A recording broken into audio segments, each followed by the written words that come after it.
사랑하는 여러분들 어떻게 지내셨습니까? 어떤 삶을 살고 계십니까? 또 어떤 좋은 일이 있었고 또 어떤 힘든 일이 있으셨습니까? 저는 잘 모르지만 주님께서 우리와 늘 함께 계시다는 그 믿음의 힘으로 오늘도 승리하시기를 바랍니다.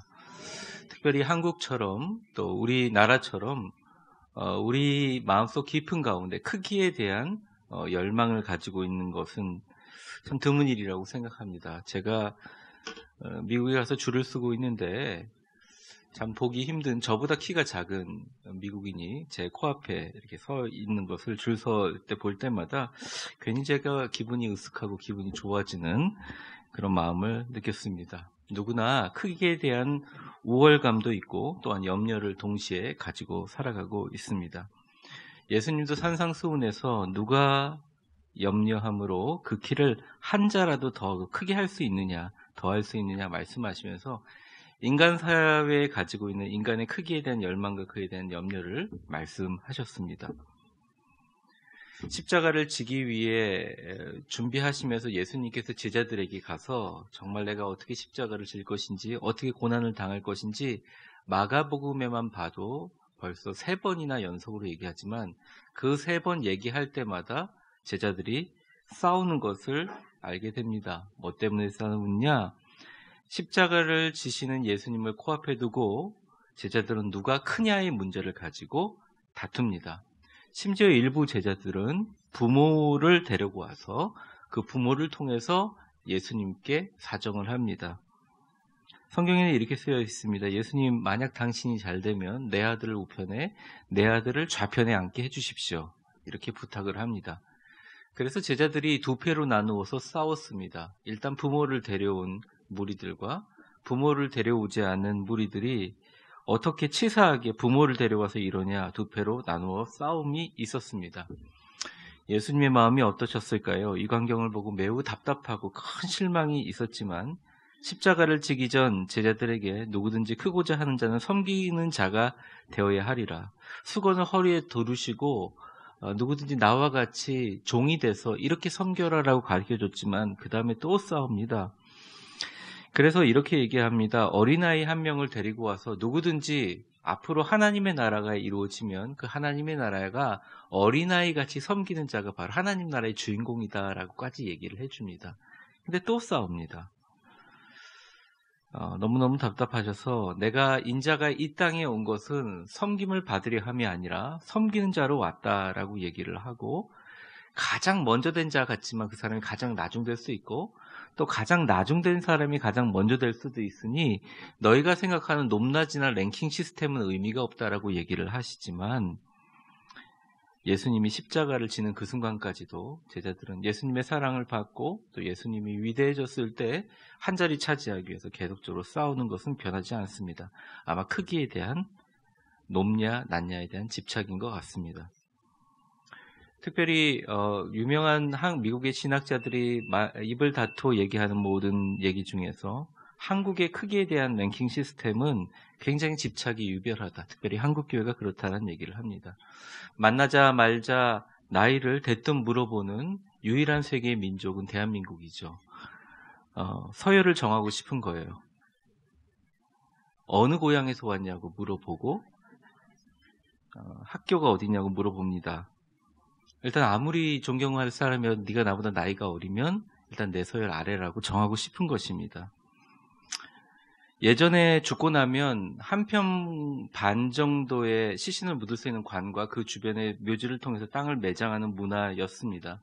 그때는 부모님 묘지를 어떻게 쓰느냐 그리고 얼마나 크고 햇빛이 잘 드는 곳에 부모님 묘지를 모시느냐가 굉장히 그 사람이 가지고 있는 어떤 시스템 큰 이슈였습니다. 근데 요즘엔 돌아가시고 나면 화장을 하고 곱게 빠져서 조그만 단지에 담겨지는 화장 문화라 요즘엔 이것이 문제가 되고 있다 그럽니다.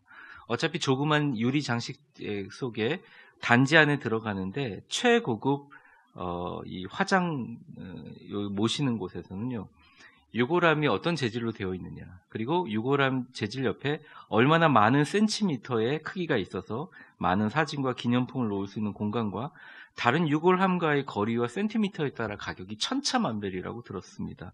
제가 이 얘기를 들으면서 크기에 대한 집착은 죽음조차도 막을 수가 없겠구나라는 생각이 듭니다. 여러분들은 어떠세요?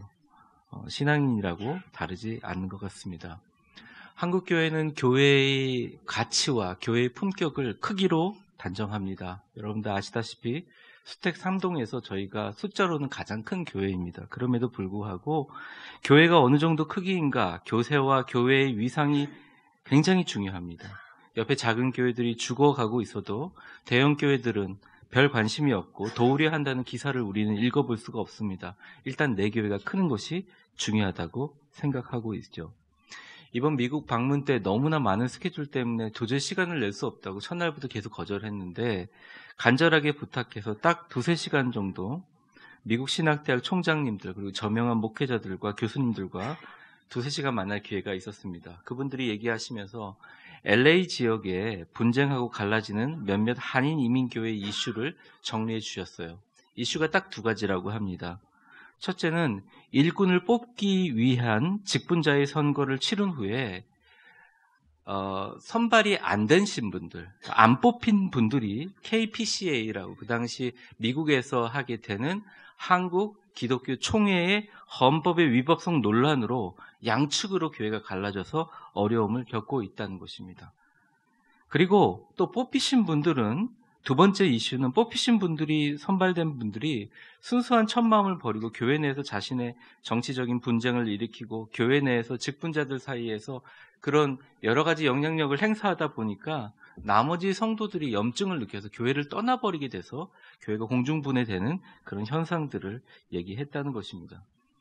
그분들의 얘기를 계속 듣고 있으니까 정리를 해주셨어요. 첫째, 담임 목사는 법의 수호자이기에 좀 시간이 걸리더라도 노회와 총회의 법적 절차를 잘 준수해서 선거나 임직을 해야 하며, 둘째, 일꾼들을 세울 때는 잘 훈련하고 세우기 위해서 최선을 다해서 기간을 들이는 것이 중요하다고 입을 모아 이야기하셨습니다. 그러면서 갑자기 토론 중에 저희 교회는 어떠냐고 질문을 하시기에 제가 엄청난 칭찬을 막 얘기했습니다. 저희 교회는 1년 내에 1년 동안 굉장히 내적으로 서로 성숙하며 질서를 잘 지키고 노회에 잘 가입했고 칭찬받는 교회이다. 노회도 당황했다. 노회에서 5번째 규모의 교회가 가입했기 때문에 너무나 감사하고 좋았지만 노회 자체에서 너무나 우리 교회가 기대가 크기 때문에 이것이 어떠한 법적인 문제를 거는 사람한테 무너지지 않도록, 특별히 다른 직분들은 다 상관없지만 노회나 총회나 또 시차례의 총대로 선발될 저희 교회 첫 번째 세워지는 시무 장로님들과 또 장로님이 되기 원하시는 분들에 해당되는 것만으로는 적어도 법적으로 노회가 주체로 임직식과 투표를 해야 되는 법적 절차의 공정성과 정확성이 필요하기에 저는 기도하면서 연말까지 이것을 잘 법적으로 매듭 지을 것이다라는 말씀을 드렸습니다. 그 자리에 모이신 모든 분들이 저에게 모두 위대한 교회가 성령 안에서 좋은 일꾼들이 세워질 수 있도록 모두 다 열심히 기도하겠다고 했습니다. 물론 교회나 국가나 지자체에 좋은 일꾼을, 누구를 일꾼으로 세우느냐의 문제는 너무나 중요합니다. 하지만 더 중요한 것이 있습니다. 그 중요한 것은 우리 마음속에, 사람들 마음속에 있는 누가 높느냐, 누가 크느냐의 문제로 십자가를 지기 위해서 피눈물을 흘리며 걸어가시는 예수님의 마음을 슬프게 했던 제자들의 그 다툼이 다만 2000년 전의 이야기일 뿐만 아니라 오늘날의 우리들의 이야기라는 점이라는 거죠. 오늘 본문에서 예수님은 이야기합니다. 너희가 작냐 크냐보다 더 중요한 점이 있다. 그것은 뭐냐? 너의 믿음의 크기의 문제이다. 예수님은 우리에게 믿음을 크게 가지라고 얘기합니다. 부활신앙을 믿는다는 것, 믿음을 굉장히 크게 가져야 된다는 것입니다. 한번 저를 따라해 보겠습니다. 하나님 분량의 믿음의 크기를 가져야 한다. 지난주에 말씀드렸지만 왜 염려하느냐? 하물며 너희일까 보냐? 믿음이 작은 자들아 하면서 믿음의 크기를 주님께서 언급하셨다는 거죠. 우리가 가지고 있는 나의 크기의 문제를 이제는 바꿔서 믿음의 크기의 문제로 바라보는 것이 바로 부활신앙의 패러다임이라는 것입니다. 얼마 전 한 분의 장로님과 식사를 하는데 그분은 키가 조금 150이 조금 넘었어요. 근데 옆에 앉은 부인은 척 봐도 젊었을 때 미스 코리아 나갈 정도로 정말 유명한 미인이셨더라고요. 큰 기업을 운영하면서 국내 해외 선교 많이 돕고 계신 겸손하신 분이셨습니다. 교회에서 담임 목사님을 정말 잘 섬겨가지고 특히 노회에서 정말 소문난 분이셨습니다. 근데 제가 놀라웠던 것은 키가 좀 150 조금 이상이면 남자들 작은 키잖아요. 근데 얘기를 나눠보니까 자기의 키가 작다는 생각과 열등감을 태어나서 한 번도 가진 적이 없대요. 처음에는 믿지 않았습니다. 근데 그분이 그랬대요. 늘 하나님은 나에게 복을 주실 줄을 믿었고 부모님의 기도가 나한테 실현될 줄을 믿었다는 겁니다. 당시에 아내가 너무 예쁘고 유명해서 수많은 남자들이 따라다녔는데 자기는 작은 키지만 압도적인 자신감으로 아내를 확 사로잡았다고 해요. 믿거나 말거나죠. 근데 그렇게 들렸습니다. 많은 사람들이 옆에 얘기했다는 거예요. 당신의 키가 작기 때문에 애들도 작을 것이라는 우려에 염려하지 말고 기도했다는 거예요. 자녀들이 둘 다 180이 넘고 저명한 사회적인 중요한 위치에서 행복하고 멋지게 살고 있더라는 것입니다. 자신이 자수성가하면서 사업을 하면서 도산, 실패, 쫓겨다니는 일들을 수없이 겪었지만 그 고난 가운데서 단 한 번도 하나님이 나를 버릴 거라는 생각을 하지 않으셨다는 거예요. 실패하지 않을 거라는 생각을 했다는 거예요. 내 목표는 중요하기 때문에 나는 선교를 돕기 위해서 그런 말을 늘 했다는 거예요. 그러면서 제가 잘 안 믿는 얼굴을 가졌는지 몰라도 저보고 목사님 제 키보다 제 믿음의 신장이 더 중요한 거 아닙니까? 그러면서 막 웃었습니다. 2시간 동안 얘기를 하면서 단 한마디의 걱정이나 부정적인 얘기를 하지 않으셨어요. 그분과 식사를 마치고 나오면서 그분이 달라 보였습니다. 저보다 훨씬 크게 보였습니다. 나 자신보다 더 크고 위대한 믿음은 사람이 주는 것이 아닌 것을 깨달았습니다. 그것은 하나님이 주시는 것입니다. 적어도 그분은 내 키가 얼마나 작냐 크냐의 문제, 내 기업이 얼마나 크냐 작냐의 문제에 염려하기보다는 하나님의 큰 믿음의 분량을 선택하고 멋지게 살고 계셨습니다. 과연 성장하고 크게 성장하는 교회의 일꾼들은 그럼 일꾼들이구나. 짧은 시간이지만 많은 것을 배우게 되었습니다. 그렇습니다. 믿음은 우리의 크기의 문제를 아무것도 아닌 것으로 만들어버리는 놀라운 힘이 있습니다. 저를 한번 따라해 보세요. 성경은 우리의 믿음의 크기가 우리 자신의 크기보다 훨씬 더 중요하다고 선포합니다. 아래 박스를 한번 읽어볼까요? 이게 4월달 목표입니다. 같이 읽겠습니다. 시작. 나 자신보다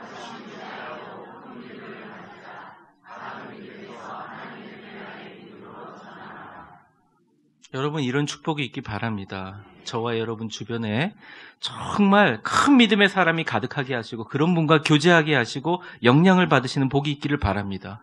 여러분의 자녀가 정말 그런 믿음의 사람들을 어떠한 경로든지 만나기를 바라고 그분들에게 영향력을 받아서 많은 사람을 살리는 그런 분들이 되시기를 주의 이름으로 축원합니다. 위대한 교회가 우리 교회가 크냐 작냐의 문제가 아닌 더 큰 믿음을 소유하기 위해서 서로 축복하고 격려하고 뜨겁게 기도하는 하나님이 기뻐하시는 거룩한 공동체가 되기를 주의 이름으로 축복합니다. 교회의 품격은 자신의 교회의 위상이나 크기에 집중하지 않고 하나님이 칭찬하는 분량의 믿음의 크기에서 나온다는 것을 우리는 알고 있습니다. 우리 교회가 위대한 품격을 가진 교회가 되기를 바라고 그러한 믿음의 큰 품격을 가진 일꾼들이 꼭 세워지기를 주의 이름으로 축복합니다. 지난 주일 부활 신앙의 패러다임의 기초를 살펴봤습니다. 간단하게 요약하면 염려를 받고 하나님을 바라보는 것이 부활 신앙의 기초입니다. 오늘은 그 기초 위에 세우는 기둥입니다. 그 기둥은 뭐냐? 우리의 믿음이 내가 가지고 생각하는 내가 크다고 하는 믿음의 분량이 아니라 하나님 분량의 믿음의 크기를 갖춤으로 유지하고 그 기둥을 세울 수 있다는 말씀을 드립니다. 하나님이 바라시는 분량의 믿음을 가질 때 우리는 부활의 신앙의 패러다임의 기둥을 세울 수 있습니다. 그렇다면 과연 하나님의 분량의 믿음이란 무엇인가? 오늘 나누어 보는 것으로 오늘 설교를 나누어 보려고 합니다. 오늘 설교를 한 줄로 정리하면 이것입니다. 같이 한번 읽어보겠습니다. 시작. 하나님 분량의 믿음이란 누구와 함께 있느냐? 그리고 함께 있는 그분이 어떤 첫 번째 누구와 함께 계시느냐, 누구와 함께 있느냐에 대한 믿음이라는 것이죠. 오늘 본문 23절서부터 25절까지 제가 읽겠습니다. 보여주세요. 배에 오르심에 제자들이 따랐더니 바다에 큰 놀이 일어나 배가 물결에 덮이게 되었을 때 예수께서는 주무시는지라. 그 제자들이 나와 깨우며 이르되 주여 구원하소서 우리가 죽겠나이다. 안타까운 상황을 보여주고 있습니다. 23절에 보면 누가 배에 오르기 때문에 제자들이 따랐습니까? 배 제일 먼저 타신 분이 누구예요? 네, 예수님이시죠. 배가 풍랑을 만나 물결에 덮여서 죽게 되었습니다. 어쩔 수 없는 자연의 현상, 인간이 어떻게 해볼 수 없는 천재지변을 만나 제자들은 당황했습니다. 그런데 제자들이 더 당황한 이유가 있습니다. 제자들의 출신 중에 대부분이 어부 출신이었기 때문에 더 당황한 겁니다. 적어도 바다의 물결을 보면서 바다의 물결이 심각하다는 것을 알고 있었어요. 그리고 어떤 결과를 만들지 알고 있었습니다. 그래서 그들이 결론을 냅니다. 그것은 바로 이러다 죽게 되었구나 였습니다. 다급했습니다. 위급했습니다. 어려웠습니다. 왜요? 그들이 바다를 잘 안다고 생각했기 때문입니다. 그래서 배에 주무시는 예수님께 이 상황을 알기로 했죠. 우리도 인생을 살아가다 보면 전혀 이해되지 않는 인생의 풍랑을 만날 때가 있습니다. 열심히 살기 위해서 최선을 다했는데 더 큰 파도가 몰려올 때가 있습니다. 오히려 자신이 믿었고 사랑했던 사람들에게 상처와 배신을 당할 때가 있습니다. 그들을 위해서 최선을 다했지만 감사는커녕 오해와 비난의 소리들이 파도처럼 되돌아오는 속상한 상황을 겪을 때가 있습니다. 그런 일들이 자식으로부터 올 때도 있고 자신이 섬기고 같이 섬기는 교회로부터 또는 자신이 같이 일하는 코워커들, 동료로부터 올 때가 있습니다. 자신이 너무너무 사랑하는 가족들뿐만 아니라 친척들로부터 올 때가 있습니다. 최선을 다해서 노를 저어가지만 오히려 바람이 잔잔해지는 것이 아니라 배는 나아가지 않고 비바람이 거세지고 인생이란 배가 물에 잠길 때 우리는 절망하고 슬퍼하게 됩니다. 제자들이 바로 그러한 상황입니다. 그래서 25절에 보면 제자들이 주님을 부릅니다. 25절만 읽어볼까요? 시작. 그 제자들이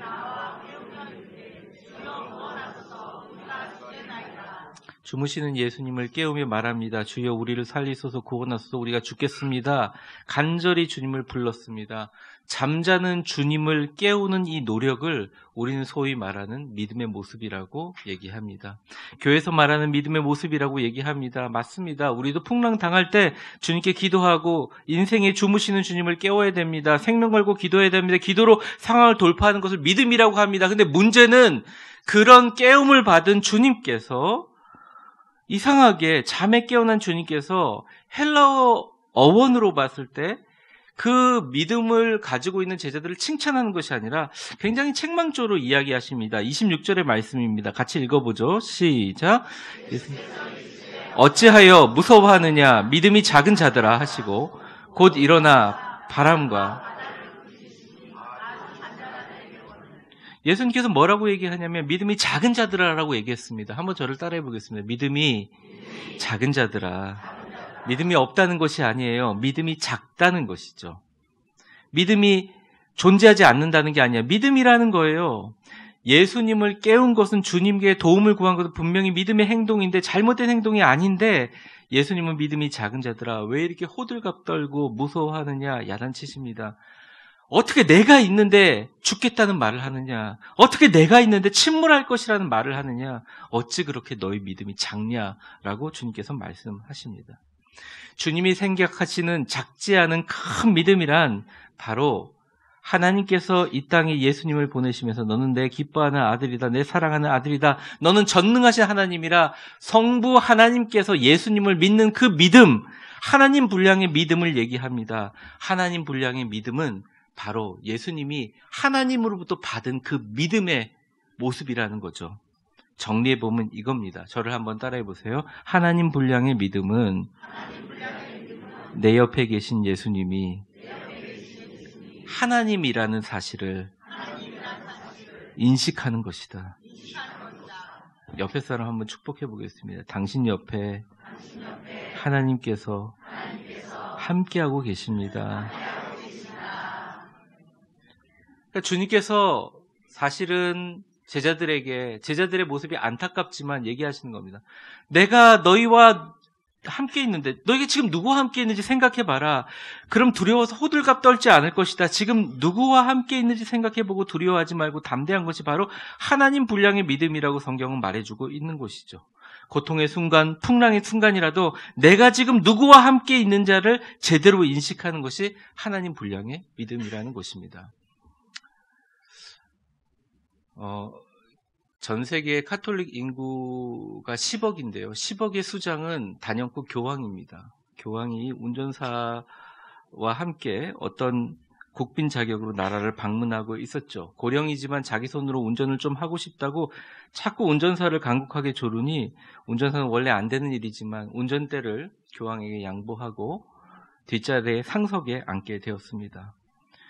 교황이 운전을 시작한 지 10분도 되지 않아 갑자기 차를 세우라는 그 나라 경찰에게 잡혀서 갓길에 서게 되었습니다. 경찰은 즉시 운전자석에 앉은 교황을 알아봤어요.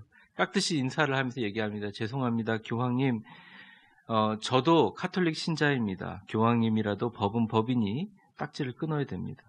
10억 카톨릭 인구의 아버지지만 저는 경찰관으로서 이 나라의 법을 집행해야 됩니다 하면서 딱지에 이렇게 쓰고 있었습니다. 뭘 쓰고 있었습니다.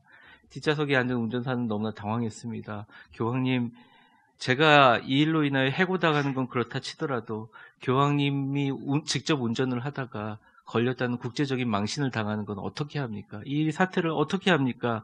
라고 걱정을 했다는 거예요.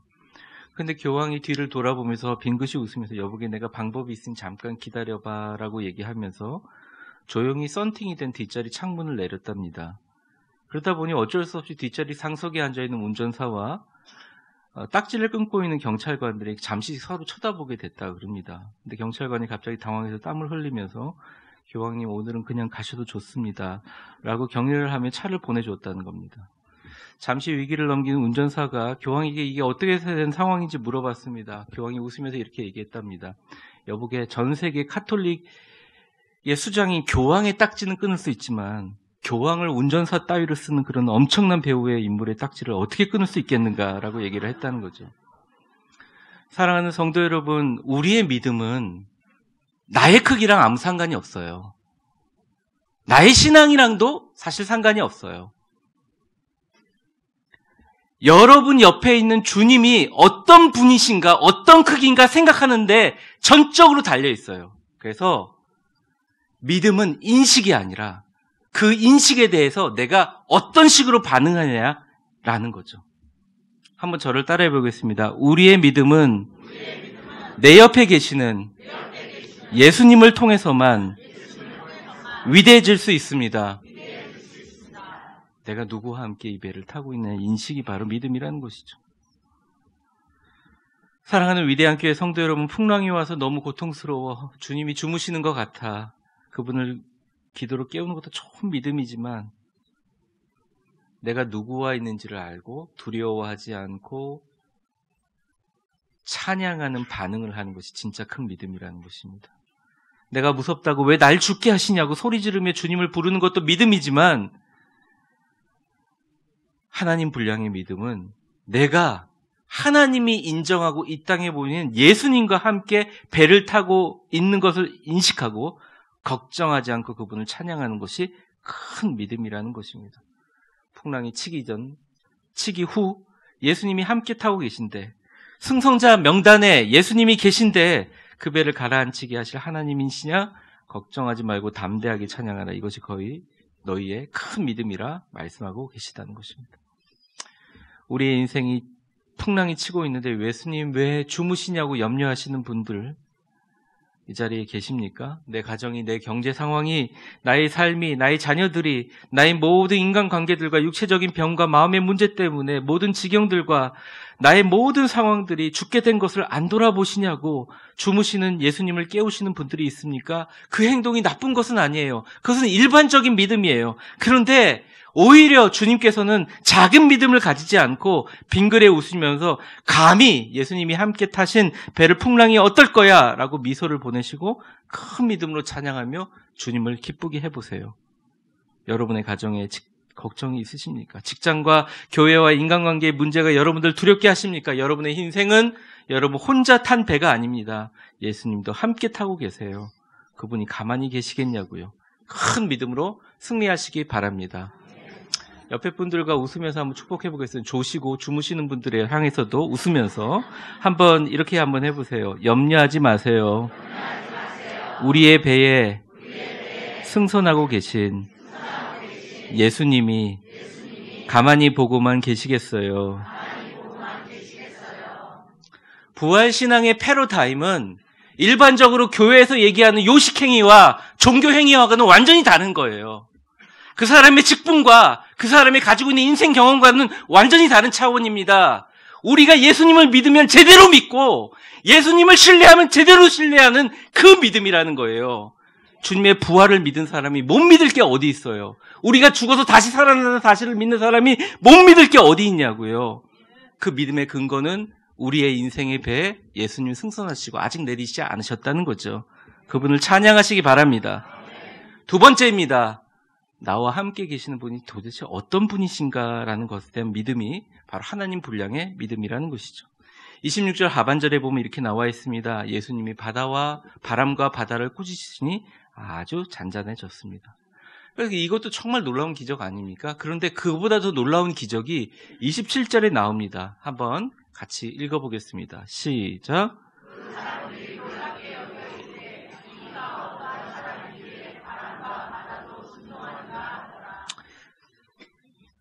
정말 놀라운 일은 예수님한테 이런 표현을 쓰는 겁니다. 저를 따라해보세요. 이가 어떠한 사람이기에.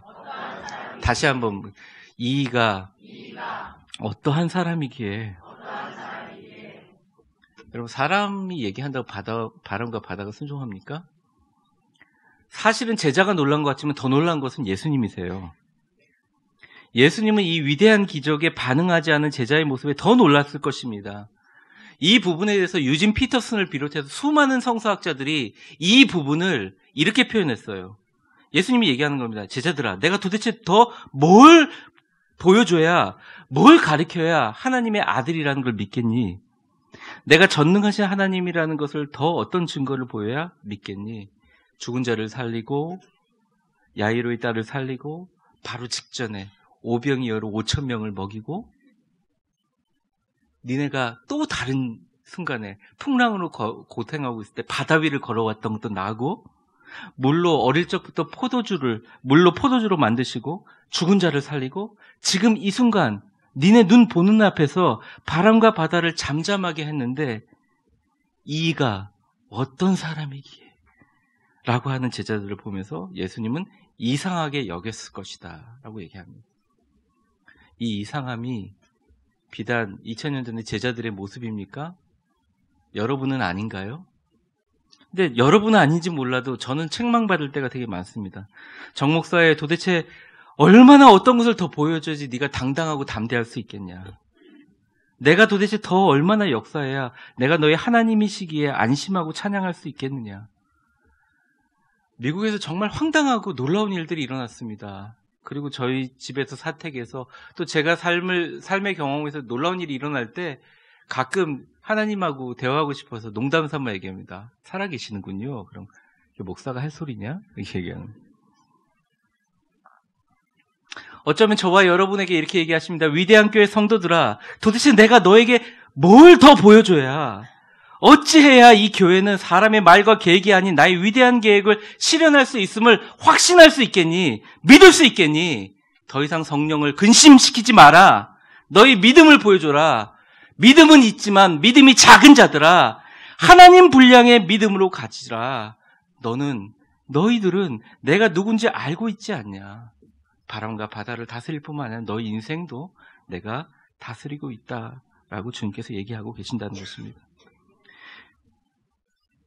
전 성도들이 기도 제목을 갖고 기도할 때 그런 말씀 많이 주십니다. 너희 가정과 너희 교회와 너희 직장과 너희 삶의 모든 상황 속에서 진정으로 너와 함께하는 이가 누구인지 생각해봐라. 전능하신 하나님이다. 십자가에 달리고 부활의 영광을 가지신 예수 그리스도다. 지금도 너와 함께 하시는 성령님이다. 즉 삼위일체 하나님, 바로 그분이 너와 함께 인생이라는 배를 승선하고 있는 그분이 바로 삼위일체 전능하신 하나님을 대표하고 있다. 이에 대한 믿음이 하나님을 기뻐하게 하시는 믿음의 분량이라고 주님은 말하고 계십니다.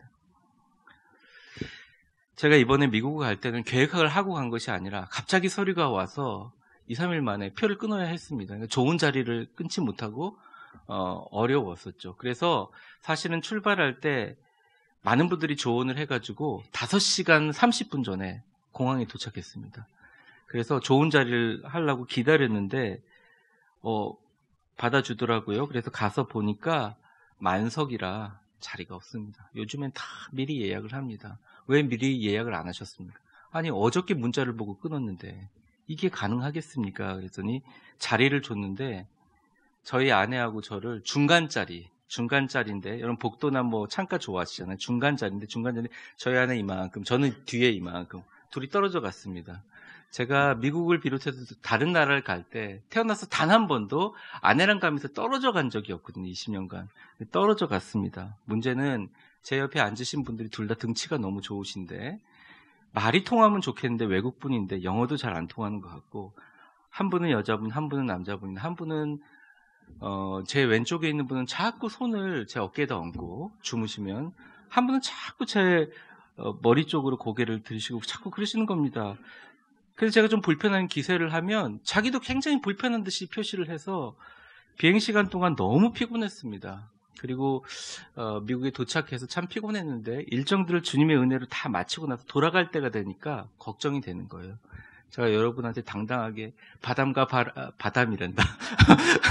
바람과 바다를 합쳐서 바람이라고 그러네. 바람과 바다를 잠잠케 하는 주님을 믿고 담대하셔야 됩니다. 이러지만 사실 제가 되게 걱정이 많이 되는 거예요. 13시간 반을 비행해서 와야 되는데 오자마자 집에 도착하면 오후 11시. 그리고 여러분들 주일서부터 오늘 주일 예배 마치고 뭐 그만하겠습니다. 또 노회장 교회 가서 설교하고 또 노회 임원들하고 만나고 여러 가지 일정 감당하고, 여러분들 이번 주일 아시죠? 우리 특별 새벽 기도회, 또 부활절, 오늘 세례식. 그러니까 이 13시간 반 동안만이라도 조금 쉬면서 갔으면 좋겠다라고 하나님께 간절히 기도했는데 기도할수록 마음에 염려와 근심과 풍랑이 자꾸 몰려오는 거예요. 그런데 비행기를 딱 탈 때 저희 아내하고 저하고 딱 앉아서 제 오른쪽 자리에 이륙하기까지 사람이 잘 안 와요. 그래서 사람들 불러서 물어봤어요. 저 뭐냐? 그러니까 그분이 뭐라고 얘기하는데, 아마 제 옆자리에 오른쪽에 있는 분이 마음을 바꿔서 비즈니스에 옮겼는지 잘 모르지만 자기도 잘 모르겠다는 거예요. 이유를 모르겠다는 거예요. 그래서 13시간 넘는 비행시간 동안 마음껏 어깨를 펴고 여러분 여러 가지 설교를 노트북에 다듬을 수가 있었어요. 여러분은 별거 아니라고 생각할 수 있겠죠. 근데 제가 느낀 건 그럽니다. 이 비행기도 주님이 함께 타고 계시는구나. 주님은 전능하신 하나님이시지 앞으로 모든 과정에 때때로 바람이 불고 풍랑이 있고 마귀들의 장난이 있겠지만 염려하지 말자. 걱정하지 말자. 나를 위해서 기도하는 성도들이 있고 교회를 위해서 묵묵히 그 자리에서 기도하는 위대한 교회를 진심으로 사랑하는 성도들이 있다. 그런 마음이 생겼습니다. 찬양이 흘러나왔습니다. 정목사의 성령을 의지해라. 너희 교회를 내가 지키실 것이다. 너 송구 영신 예배 때 받은 말씀 있지? 네, 그렇습니다. 데살로니가 후서 3장 3절. 뭐냐? 네, 그렇습니다. 주는 미쁘사 너희를 굳건하게 하시고 악한 자에게서 지키시리라. 하나님 우리 교회 그렇게 지켜주실 줄 믿습니다. 결국 담대한 하나님의 분량의 믿음은 뭐로 완성되느냐? 하나님이 나와 함께 계신 하나님이 누구인지 딱 체험하고 믿습니다 할 뿐만 아니라 그 안에서 기쁨의 찬양이 흘러나올 때 완성된다는 것이에요. 사랑하는 성도 여러분, 옆에 있는 분들 한번 축복해 보겠습니다. 당신에게 하나님으로 인해 진정 기쁜 찬양이 넘쳐나기를 바랍니다.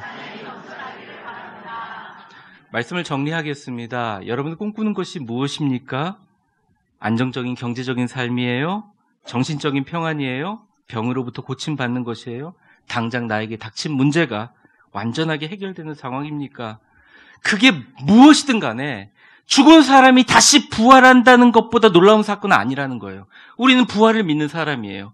우리의 신앙과 믿음의 패러다임을 바꿔야 합니다. 내가 지금까지 가지고 있었던 믿음의 모습을 깨고 틀을 깨고 위대한 부활신앙의 패러다임을 가져야 한다는 것이에요. 그 믿음의 부활신앙의 패러다임의 기초가 뭐냐? 기둥이 뭐냐? 바로 적은 믿음에서 하나님이 기뻐하시는 하나님의 분량의 믿음으로 전환하는 것이다.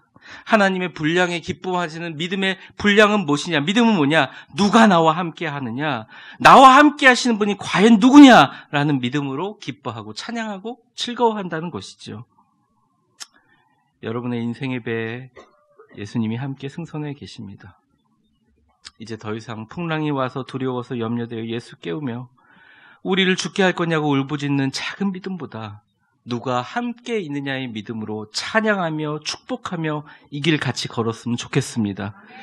작은 믿음에 나를 죽게 하냐고 울부짖는 기도의 소리를 버리고 주는 그리스도시요 살아계신 계신 하나님의 아들이시며 죽음에서 부활하신 전능하신 하나님, 그분을 알고 나와 함께 계시는 분이다 선포하며 승리하며 부활절을 준비하는 여러분들이 다 되시기를 주의 이름으로 축복합니다. 나의 크기가 아니라 믿음의 크기, 나의 모습이 아니라 믿음의 모습, 하나님 분량의 믿음의 크기로 이 부활절 잘 준비하는 성도들 다 되시기를 주의 이름으로 축원합니다.